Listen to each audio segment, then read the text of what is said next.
Assalamualaikum warahmatullahi wabarakatuh. Pada kesempatan kali ini saya akan melanjutkan materi mengenai pembentukan ulangan atau batch ya, yang menggunakan konsep replikasi dan regeneratif.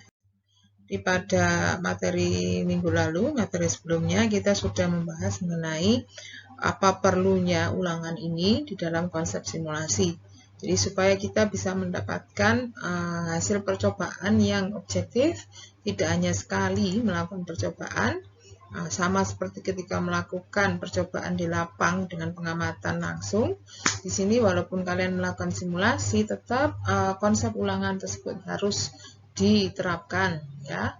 Nah, materi sebelumnya saya sudah menjelaskan bagaimana menciptakan ulangan itu dari konsep subinterval, di mana percobaan dilakukan secara dalam durasi waktunya yang cukup panjang, kemudian hasilnya dibagi-bagi menjadi beberapa ulangan atau subinterval ya di sini istilahnya, dengan terlebih dahulu di awal simulasi itu di beberapa pengamatan dibuang karena digunakan sebagai warm up atau transient period. Nah, pada materi yang ini saya lanjutkan dengan konsep selanjutnya, replikasi dan regeneratif, yang sebetulnya dikembangkan karena ada kelemahan dari metode yang pertama. Metode replikasi ini dikembangkan ya, memandang kelemahan dari metode subinterval yang tidak menjamin bahwa ulangannya itu memang saling bebas. Jadi seperti yang kalian pelajari sebelumnya ya, tadi sudah sempat saya singgung juga, itu simulasinya dilakukan secara sekaligus ya dalam durasi yang cukup panjang, kemudian dibagi-bagi. Nah, pembagiannya itu loh yang tidak menjamin bahwa ulangannya saling bebas. Jadi di sini replikasi berusaha mengatasi itu tadi, sehingga seolah-olah ya simulasi yang dilakukan itu akan berjalan secara independen. Jadi diulang ya, di mana setiap batch harus didahului dengan transient period. Kalau yang subinterval kan enggak. Transient periodnya hanya sekali di awal, kemudian sisanya tinggal dibagi saja. Ketika itu dianggap sebagai penyebab tidak saling bebas, maka metode replikasi ini mengatasinya dengan melakukan ulangan, di mana setiap awal ulangan itu harus ada transient period, tidak seperti subinterval tadi. Ya, di sini nanti harapannya ketika dilakukan ulangan secara independen atau simulasi secara independen, di mana masing-masing ada transient periodnya, harapannya sudah saling bebas. Ya, nanti bagaimana konsep pembentukan metode replikasi ini, seperti sebelumnya juga saya akan menggunakan grafik supaya kita bisa melihat visualisasi proses dan bagaimana pembagiannya seiring waktu. Ya, tapi nanti karena ini saling lepas antar ulangan, maka grafik yang saya pakai juga nanti akan saling lepas sendiri-sendiri setiap ulangan. Oke. Misalkan ini nanti saya pakai konsep antrian single server seperti contoh sebelumnya juga.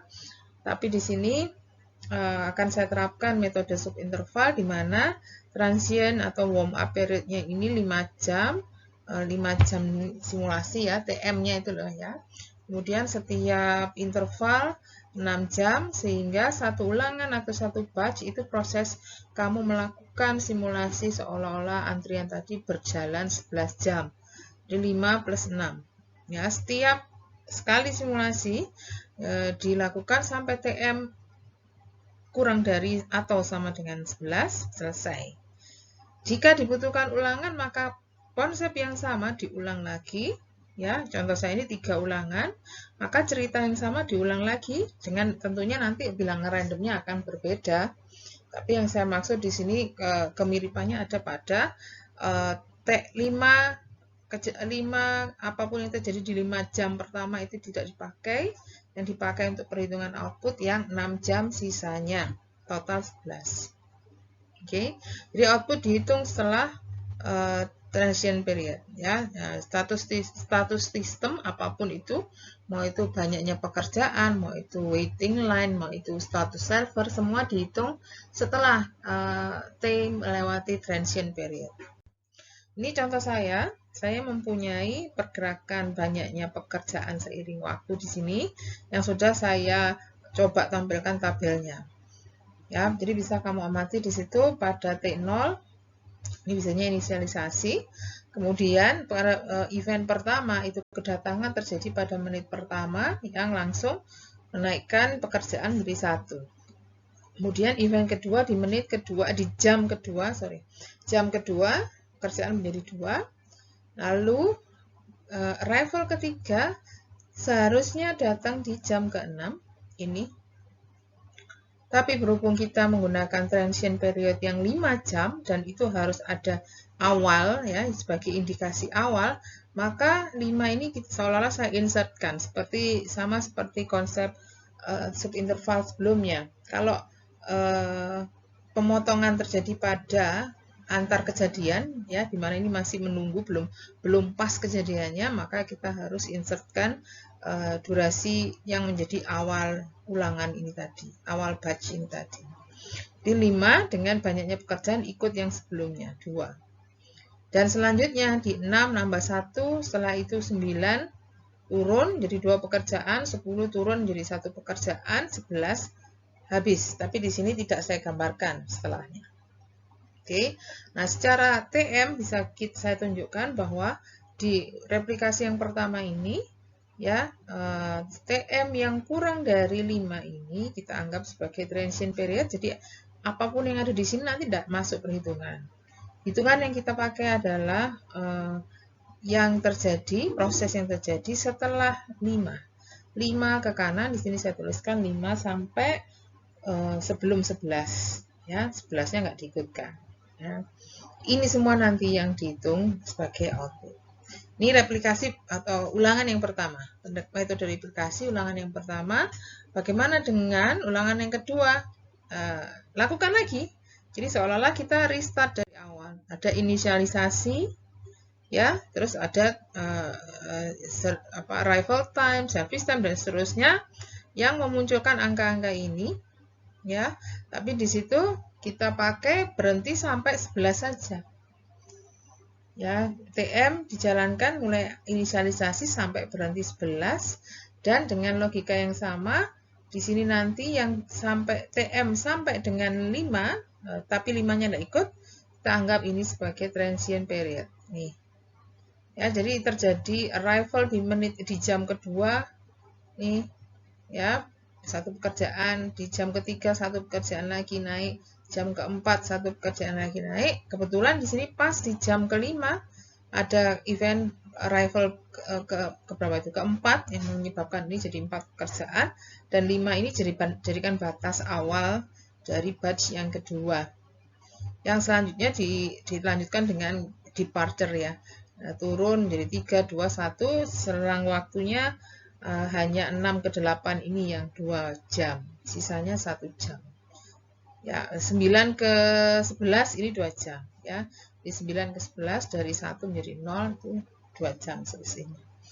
Oke, jadi yang ada di sini TM 0 sampai menjelang 5 ini transient, 5 sampai menjelang 11 digunakan sebagai periode pengolahan ya yang diolah menjadi output di batch 2. Penjelasan yang sama di batch 3 diulang lagi ya dengan inisialisasi kembali. Kemudian ada event terjadi kapan ya. Kebetulan di contoh ini yang batch 3 event pertama masih agak lambat pada jam keempat ya, dan kebetulan di sini juga yang jam kelima pas ada event sehingga kita tidak perlu insert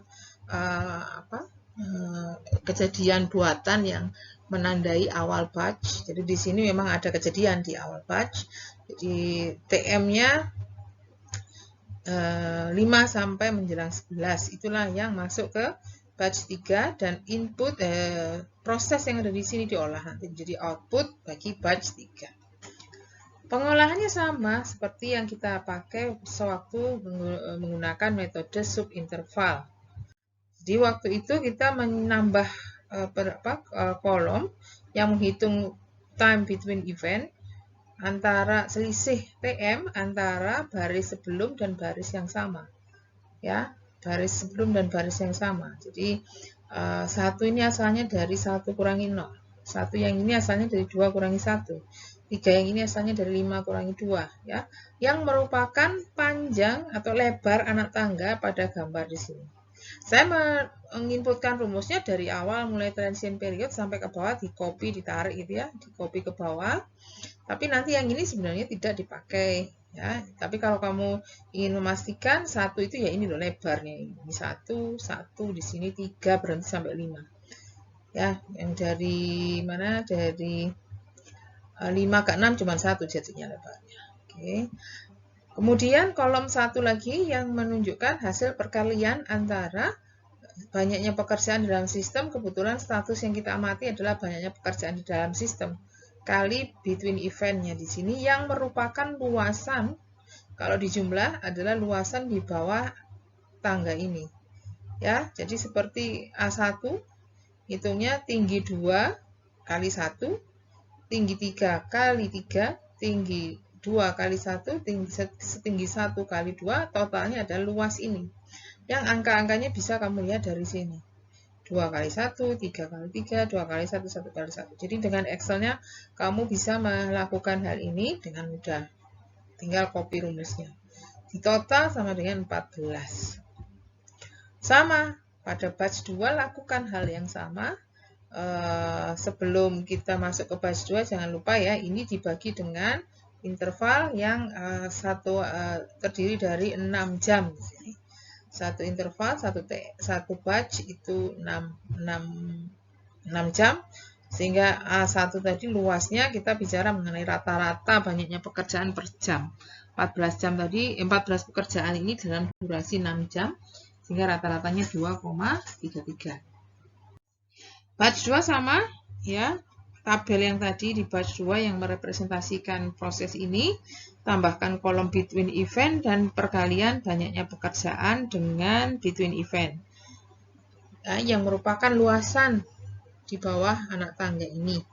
Tinggi 4 kali 1, ya, setinggi 3 kali 2 jam, setinggi 2 kali 1 jam, setinggi 1 kali 2 jam. Yang juga bisa dengan Excel kita hitung TM dulu yang selisih antara TM sebelum dan baris yang sama, sesudah dengan baris yang sama, 2 kurangi 0, 3 kurangi 2, 4 kurangi 3, 5 kurangi 4, dan seterusnya. Lalu hasilnya dikalikan dengan banyaknya pekerjaan di dalam sistem, kemudian dijumlah dan dibagi dengan interval dalam satu batch.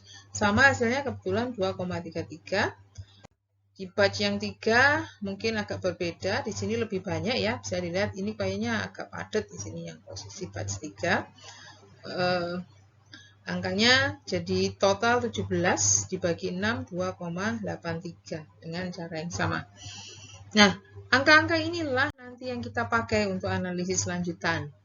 Ya, di contoh saya kebetulan cuma 3 ulangan ya. Kalau mau ideal ya lebih dari 3, ini contoh aja. Jadi kamu nanti ya yang kamu gunakan untuk analisis lanjutan adalah nilai Q di sini. Datamu sekarang ini. Kalau diterjemahkan ini apa? Rata-rata banyaknya pekerjaan per jam di dalam sistem tadi. Jadi bisa 2 sampai 3 ya, kira-kira dari angka-angka ini kelihatannya 2 sampai 3 pekerjaan. Ulangan pertama menunjukkan 2,33, ulangan kedua juga 2,33, ulangan ketiga 2,83. Kalau mau dapat grand average, ya ini ditotal semua. Hasilnya jangan pakai pembulatan mungkin ya, ini saya nggak pakai pembulatan, sehingga rata-rata umumnya 2,5. Dengan simpangan baku 0,29, simpangan baku sampel dari 3 data ini. Nah, cek materi sebelumnya. Angka ini sudah bisa kamu gunakan untuk manfaatkan untuk menghitung selang kepercayaan maupun uji hipotesis mengenai banyaknya pekerjaan di dalam sistem tadi dengan cara yang sama seperti yang saya jelaskan sebelumnya. Bedanya di sini hanya bagaimana kita menciptakan ulangan dan bagaimana kita mendapatkan angka rata-rata ini. Mendapatkan rata-rata ini sebenarnya tidak beda, sama persis ya dengan cara yang kita sebelumnya. Yang beda hanya bagaimana cara mendapatkan ulangannya saja. Di konsep yang selang kepercayaan dan uji hipotesis tidak berbeda. Keuntungan dan kelemahan metode replikasi ini apa? Ya, jadi yang pertama keuntungan jelas lebih bebas jadinya, lebih independen ya, menghasilkan ulangan yang lebih independen karena dilakukan lepas. Jadi kalau yang sebelumnya jadi satu dulu semua baru dibagi-bagi. Nah, di sini ketergantungan itu hilang karena benar-benar setiap awal itu dijadikan transient period. Jadi begitu memulai batch yang kedua awalnya transient period dulu. Jadi seolah dipanasi lagi. Mesinnya itu pemanasan lagi. Jadi tidak ada hubungannya dengan hasil sebelumnya.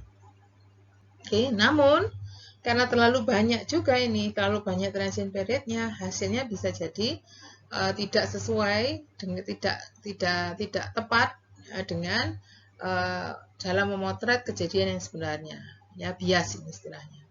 Ya, ini sih bisa diatasi dengan simulasi setiap batch yang TM-nya diperpanjang. Tadi contoh kita cuma pendek sih itu, ya bisa diatasi dengan TM yang lebih panjang supaya menghasilkan menghilangkan efek ini.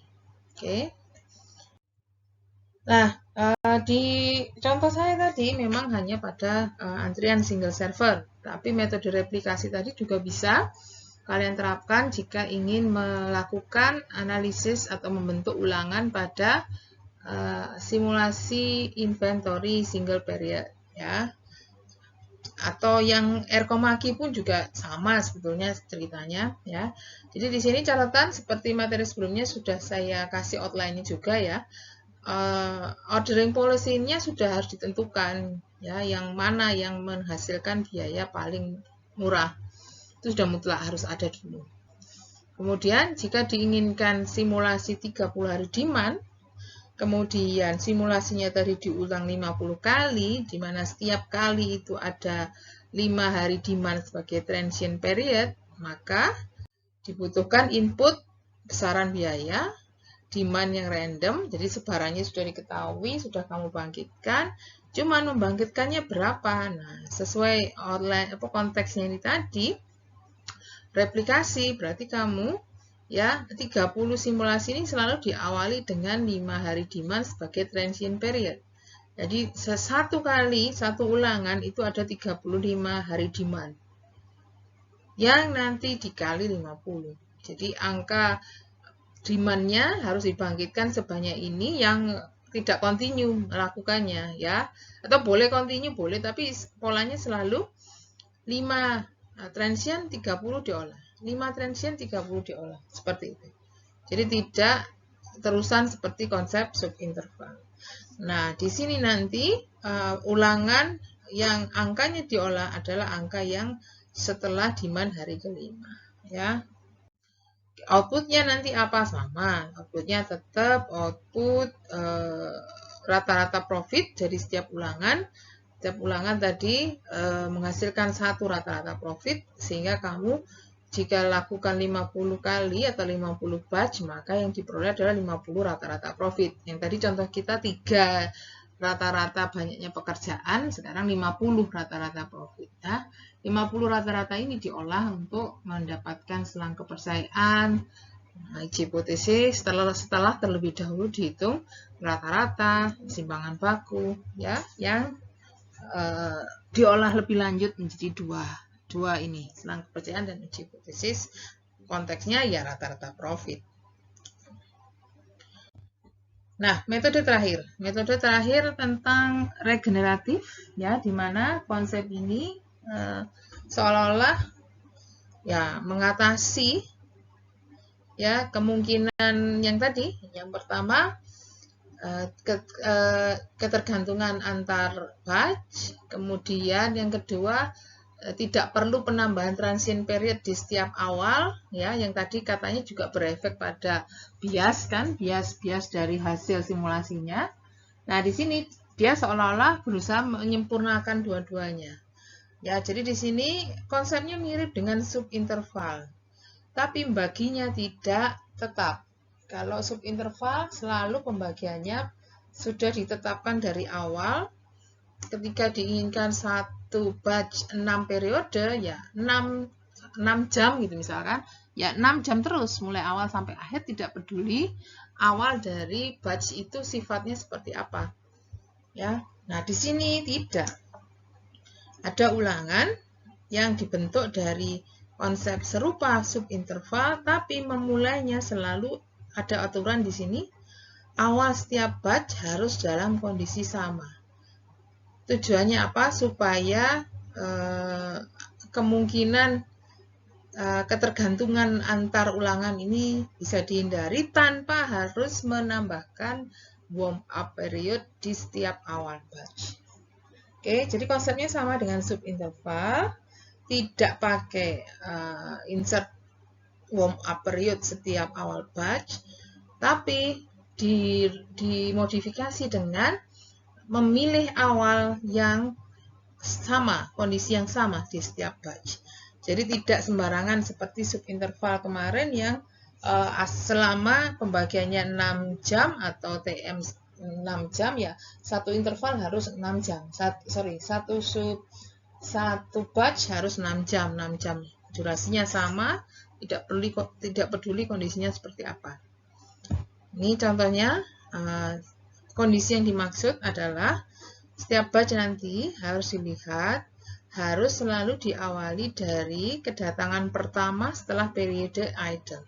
Jadi kamu kalau lihat polanya kan tadi ada naik, pekerjaan bertambah suatu saat berkurang sampai habis. Habis itu ada kemungkinan sistem istirahat sampai ada kedatangan lagi berikutnya yang mengharuskan sistem bekerja lagi. Nah, disitulah yang dimaksud dengan periode idle, nggak bekerja sama sekali, terus ada kedatangan pertama. Kejadian atau kondisi yang seperti itulah yang digunakan sebagai awal batch. Sehingga ada kemungkinan ya antar batch periode waktunya tidak sama. Kalau subinterval pasti sama. 6 jam ya 6 jam semua. Oke. Mungkin lebih jelas dari gambar ini ya, grafik ini ya bisa kamu lihat. Ini proses awal sistem, ada kedatangan pertama, kedua dan seterusnya. Kemudian habis di sini sistem kosong, tidak bekerja sama sekali, ada kedatangan pertama. Ya, ada kedatangan kedua dan seterusnya, habis istirahat, kedatangan pertama lagi. Nah, itulah yang menjadi indikasi awal setiap batch. Jadi di sini saya contohkan ya dengan angka yang ada di sini. Ini angkanya sudah ada di sini sesuai proses ini.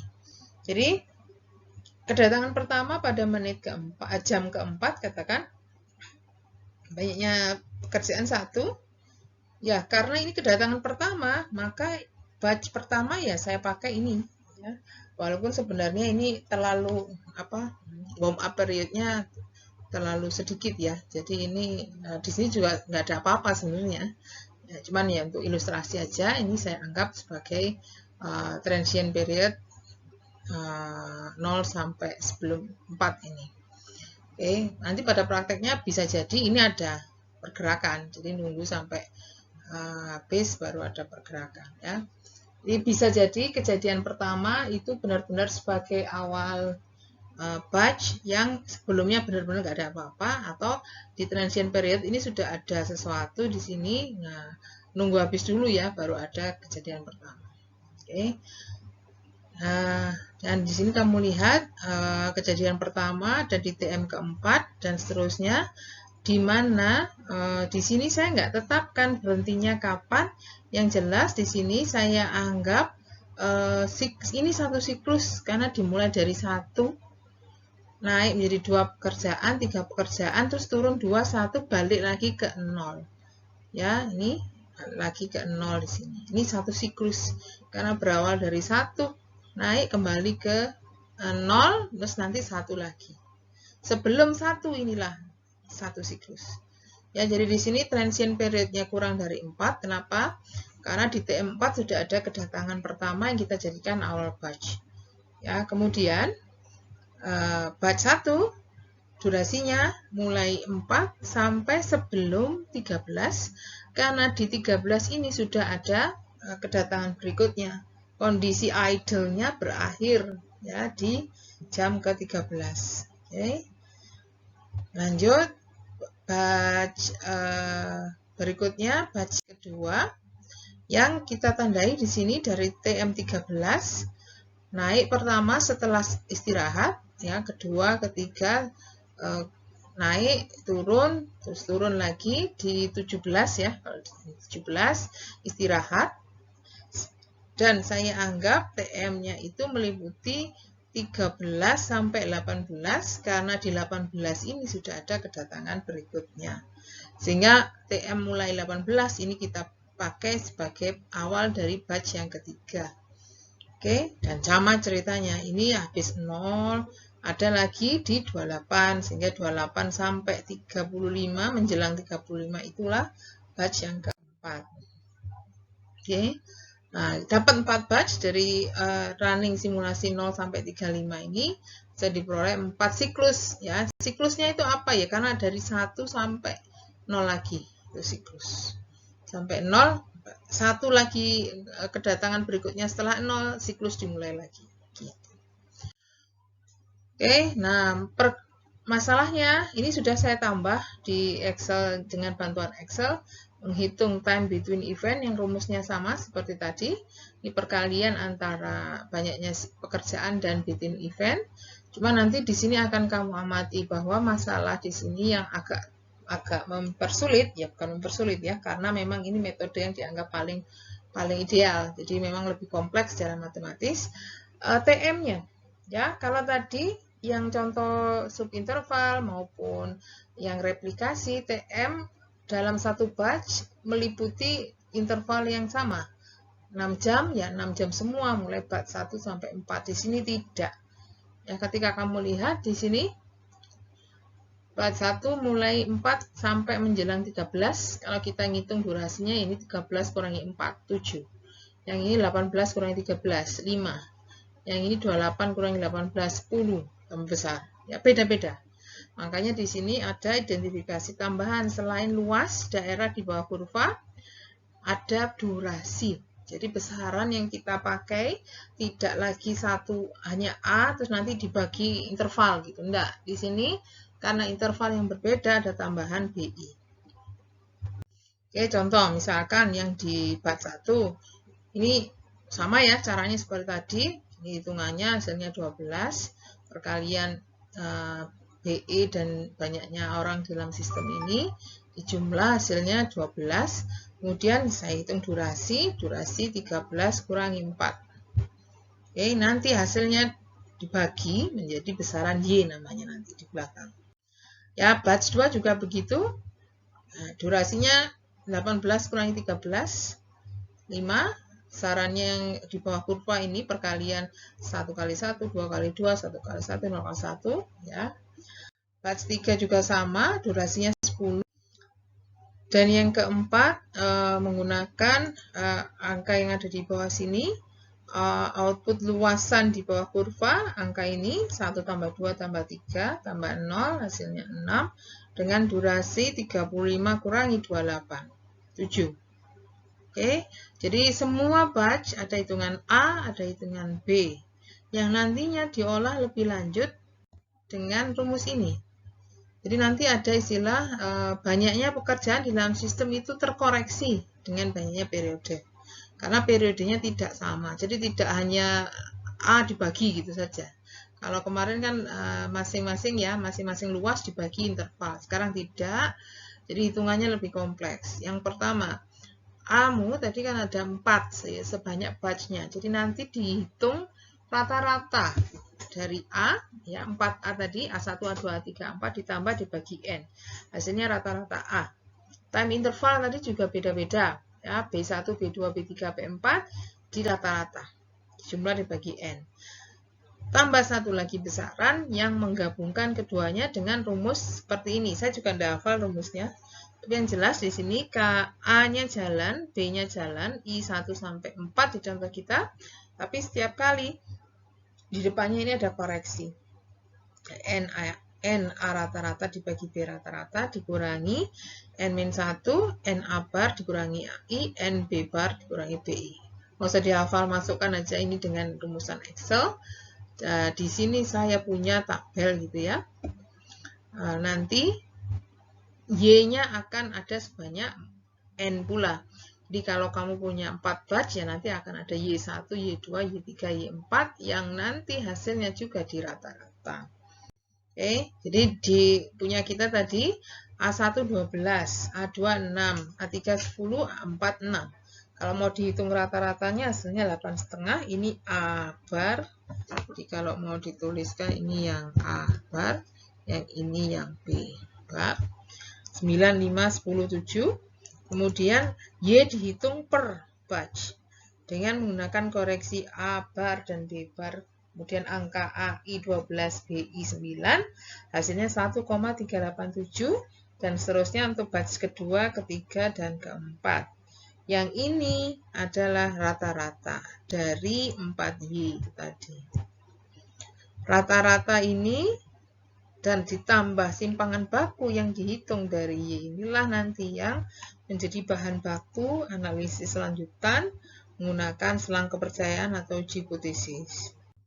Oke, jadi YI 1 sampai N itu tadi yang kita pakai.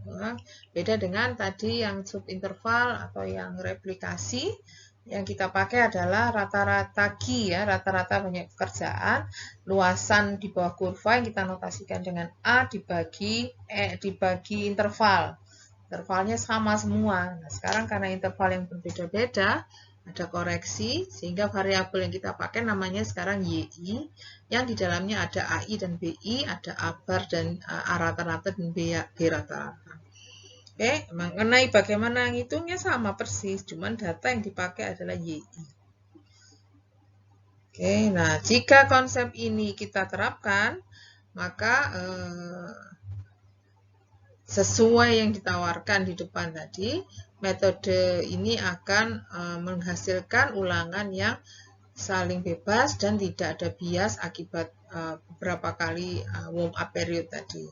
Jadi smooth kan dia di setiap batch tidak perlu diawali dengan warm up period lagi, kemudian saling bebas karena starting point-nya sama semua dari keadaan di mana setelah sistem berhenti bekerja, istirahat, dan ada kedatangan baru yang pertama setelah istirahat. Yang jadi masalah nanti penentuan warm up. Tadi gambar saya ya di warm up period itu benar-benar kosong, tidak ada pekerjaan, sehingga langsung yang event pertama saya anggap sebagai awal batch pertama.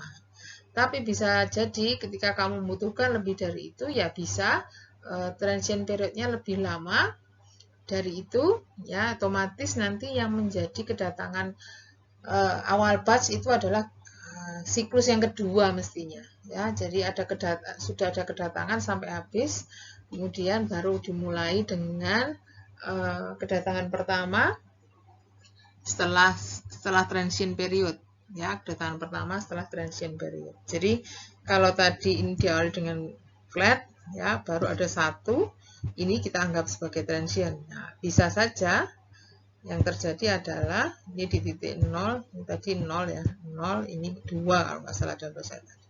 Ini sudah ada sesuatu yang naik turun, naik, habis itu habis. Di sini baru ada satu. Ya, satu berikutnya. Nah, ini yang kita anggap sebagai warm up. Ya, ini warm up, ini batch-nya mulai kedatangan siklus yang kedua. Bisa kita lakukan seperti itu. Jadi di sini dari segi konsep warm up period, banyaknya interval memang agak susah untuk dipastikan. Sangat tergantung pada sifat siklus yang dihasilkan. Oke. Sebagai penutup, saya tidak bisa menjelaskan pemanfaatan konsep ini untuk inventory single period, simulasi inventory single period, karena memang tidak memungkinkan, karena siklus-siklus itu tadi, di mana inventory single period kan nggak ada siklus seperti itu, siklus kedatangan seperti itu, karena anggapannya setiap hari ya ada demand. Oke, simpan pertanyaan yang kalian punya, nanti sampaikan pada sesi diskusi. Atas perhatiannya, saya ucapkan terima kasih. Assalamualaikum warahmatullahi wabarakatuh.